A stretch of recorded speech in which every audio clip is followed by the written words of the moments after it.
This one is for people who living in another country.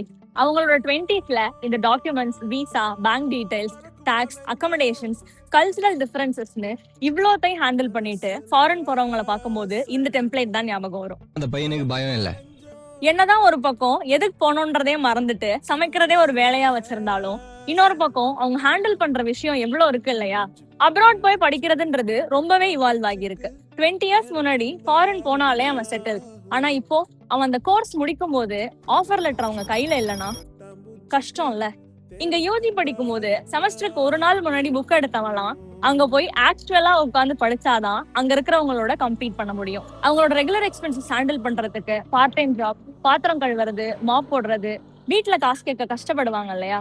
And ஜாப்காக abroad போறவங்க அவங்களுக்கு ஒருத்தவங்களுக்கும் ஒரு கதை இருக்கும்ல. லவ் பண்ண பர்சனை கல்யாணம் பண்ணிக்கணும்ன்றதுக்காக கடன், அடுத்த ஜெனரேஷனுக்கு ஒரு பெட்டர் அண்ட் ஸ்மூத்தர் ஃபியூச்சரை ஏற்படுத்தி தரணும்ட்டு யோசிச்சு பார்த்தா அவங்க ஊருக்கு வரணும்னா அந்த டிக்கெட் காசு அவங்களோட ஒரு மாச பார்ட் டைம் ஜாப் சம்பளம். So stay strong guys, you guys are really great.